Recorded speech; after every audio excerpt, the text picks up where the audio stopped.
السلام علیکم جناب، خیریت سے ہیں؟ ٹھیک ہے. 3 دن کی غیر حاضری رہی جی، اور بہت زیادہ مصروفیت تھی جس کی وجہ سے میں بالکل بھی حاضر نہ ہو سکا. اس کے لیے میں معذرت چاہتا ہوں. اور جو انٹرسٹنگ نیوز ہیں وہ دو ہیں. ایک تو پی ایم ایل این کی اندر کی جو پولیٹیکل ایکٹیویٹیز ہیں، پولیٹیکل ایشوز ہیں وہ کیا ہیں. دوسرا اسی سے منسلک جو ہے نا کہ پاکستان کے اندر جو لوکل پولیٹکس چل رہی ہے اس میں کیا پیپلز پارٹی کا کردار کچھ کم ہوگا یا زیادہ ہوگا، یا بڑھے گا یا کم ہوگا. یعنی کہ بات اس کے اوپر کریں گے، یا کسی اور کا بڑھے گا یا کم ہوگا. یہ ایک بات ہے.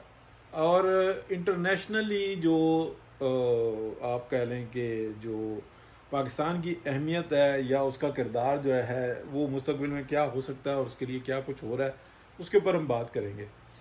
پہلے آ جاتے ہیں جناب کہ جو ضمنی الیکشن جو متوقع ہیں، جو سزائیں ہوئی ہیں اس کے بعد کی جو صورتحال بن رہی ہے.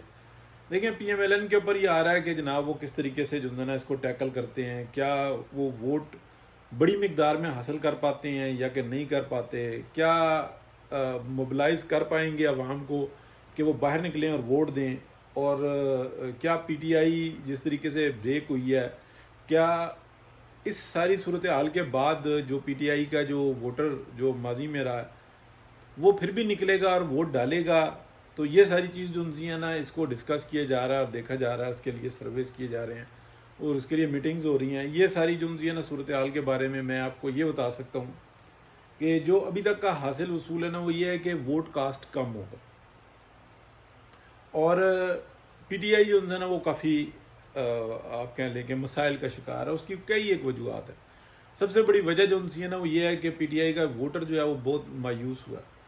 اب پی ایم ایل این کے اپنے اندر کی کیا جو ہے صورتحال، اس کے اندر میں آپ کو بتاتا ہوں کہ وہ بڑی ایک آپ کہہ لیں کہ امیزنگ صورتحال بنی ہوئی ہے. خواجہ سعد رفیق کا جو ایک طریقہ کار ہے چلنے کا، اور جس طریقے سے وہ اب سامنے آئے ہوئے ہیں اور وہ جس طریقے سے پارٹی کو موبلائز کرنا چاہتے ہیں، اور پارٹی کے اندر کئی ایک گروپس ہیں، میاں محمد نواز شریف، مریم نواز شریف اور شہباز شریف صاحب کو چھوڑ کر کئی ایک ایسے گروپس ہیں کہ وہ یہ چاہتے ہیں کہ خواجہ سعد رفیق کو سائڈ کیا جائے. یعنی کہ وہ چھوٹے گروپس ہیں تو وہ ان کی اپنی لابنگ جو ہے نا وہ آپ کو نظر آئے گی کئی جگہوں پہ. اور میاں محمد نواز شریف کی خواہش یہ ہے کہ ان کو ایک خاص ٹارگٹ دیا جائے، اور وہ اس ٹارگٹ کے لیے ٹارگٹ کہہ لیں یا ان کو ایک خاص پروگرام کے تحت جو ہے نا ان کو ایک ٹاسک دیا جائے.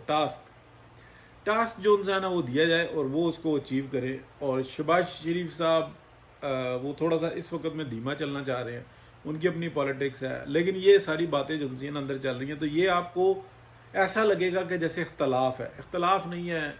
اس کو آپ کہہ لیں کہ میاں محمد نواز شریف کا شروع سے طریقہ کار یہ رہا ہے کہ جب بھی وہ پارٹی کی میٹنگ کرتے ہیں یا کوئی بھی میٹنگ کرتے ہیں تو وہ سنتے زیادہ ہیں اور بعد میں صرف اپنا ڈیسیجن سناتے ہیں. لیکن اس سے پہلے اگر کوئی جو ایکسپیرینس بندہ ہے وہ ان کی رائے لینا چاہے اور وہ ان کی رائے پر چلے تو وہ اس کو بڑی اہمیت دیتے ہیں. تو یہ چیز بڑی معنی رکھتی ہے.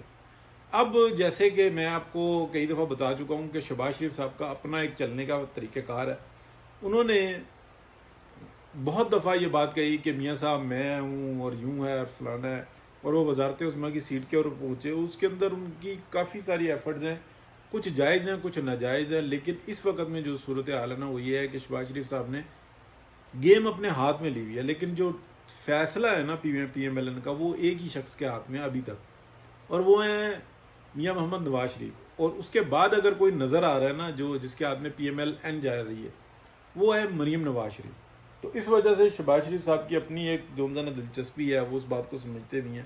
تو یہ جہاں پہ جو نا ایک آپ کو ہمیں رفٹ نظر آتی ہے. لیکن ایسا نہیں ہے کہ اس کے اندر کوئی بڑا تنازع پیش آ سکے. ہاں فیوچر کی پرائم منسٹر جو ہے نا وہ مریم نواز ہی نظر آ رہی ہیں. اور کیا یہ اگلے الیکشن میں ہو جائے گا یا آگے کوئی ایسی بات جائے گی، اس کو ہم کچھ نہیں کہہ سکتے. لیکن کیا پارٹی شہباز شریف صاحب کے پاس جائے گی؟ پارٹی شہباز شریف صاحب کے پاس نہیں جائے گی. پارٹی کا جو ابھی تک بہترین جو اور بڑا جو آپ کو نظر آ رہا ہے نا، جو ڈرائیونگ سیٹ پہ نظر آ رہا ہے میاں محمد نواز شریف کے بعد، وہ مریم نواز شریف نظر آ رہی ہیں. اچھا خواجہ سعد رفیق کے بارے میں مطلب ماضی میں ہوتا رہا کہ یہ ان کو وزیر اعلیٰ پنجاب کے لیے مطلب کئی خواہش تھی. اس کے اندر میاں محمد نواز شریف بھی راضی تھے، لیکن شہباز شریف وہاں پہ راضی نہیں تھے. وہ اپنے بیٹے کو دیکھنا چاہتے تھے، اور اس کے اندر انہوں نے وہ بضد بھی رہے، وہ کچھ دن کے لیے بنے بھی، لیکن اس کے بعد کی جو صورتحال نا کہ وہ منظر سے غائب ہی ہیں. یعنی کہ آؤں گا تو میں وزیر اعلیٰ کے طور پہ آؤں گا، اور اگر آؤں گا تو میں بہت ہی بڑا وی وی آئی پی بن کے آؤں گا، ادروائز میں کچھ نہیں کروں گا. تو وہ ایکٹیو نہیں نظر آ رہے، اور ان کے جو مسائل ہیں وہ ان کی حد تک ہیں. تو یہ ساری صورتحال چل رہی ہے. اب اگلی میں آپ کو بڑی انٹرسٹنگ بتاتا ہوں. پاکستان اس کا جو جغرافیہ ہے نا، اس نے پوری دنیا کو مجبور کر دیا اس بات پہ کہ پاکستان کو ایک بہتر اپرچونٹی کے طور پر استعمال کرو. اچھا، اس کے اندر جو پاکستان کے اندر معدنیات ہیں، جو ذخائر ہیں، ان کا بھی استعمال ہوگا، اور پاکستان کو ایک خوشحال اور لبرل کنٹری کے طور پر دیکھ رہے ہیں. اور پاکستان کے اندر یہ جو مسئلے مسائل ہیں، جو انڈین فنڈڈ ہیں، جو اسرائیلی فنڈڈ ہیں، جو ایک وقت تک جو ہے نا آپ کہہ لیں کہ یورپین اور امریکن بھی فنڈڈ رہے، اور ابھی تک حمایت ان کی حاصل ہے بہت بڑے گروپ سے. لیکن اب وہ جو ہے صورتحال وہ بدل رہی ہے. اس کی دو وجوہات ہیں. ایک تو مڈل ایسٹ وہ یہ چاہ رہا ہے کہ پاکستان راستہ بن جائے، اور جو اعداد و شمار ہیں وہ یہ بتا رہے ہیں کہ اب مڈل ایسٹ کو پاکستان سے خطرہ نہیں ہے، بلکہ پاکستان سے ایڈوانٹیج ہی مل سکتا ہے، یا برابر کا معاملہ. وہ اپنی ایک ایسی جگہ، ایک ایسا مقام بنا چکا ہوا ہے کہ اس کے اندر ابھی تک جو نا کوئی ایسا زوال نہیں نظر آ رہا، ماں سوائے اس کے کہ کوئی بہت ہی بڑی کوئی قدرتی آفت جو نا اس سسٹم کو گرا دے، ادروائز نہیں. بلکہ آپ یوں کہہ لیں کہ اٹریکشن اتنی بڑھے گی اگر پاکستان میں بہتری ہو جاتی ہے، کہ وہ جو طریقہ کار ہے کہ ترکی، پھر آگے مڈل ایسٹ، مطلب ایران اور مڈل ایسٹ اور یہ سارا، یہ سب ایک ہی جگہ پہ بن رہا ہے، اور پاکستان اس سے منسلک آ رہا ہے. اور پھر اس کے بعد جو ہے نا پاکستان میں پھر یہ جو شمالی ایریا جاتا ہے، اور اس کے اندر یہ جو سنو ایریاز ہیں، ماؤنٹینز ہیں، گلیشیئرز ہیں، اس کی جو ہے نا چیزیں بہت زیادہ نظر آ رہی ہیں. دیٹس وائی جو ہے پاکستان کی اہمیت اب دنیا کے اندر بڑھتی چلی جا رہی ہے. تو انڈیا اس وقت میں بجائے کہ وقت اور حالات کو دیکھے، وہ اپنا ہی راگ الاپ رہا ہے، جس کی وجہ سے ان کو پرابلمز میں ان کی اضافہ ہی ہوتا جا رہا ہے. تو ٹھیک ہے جناب، بہت شکریہ، بات کرتے رہیں گے. اللہ حافظ.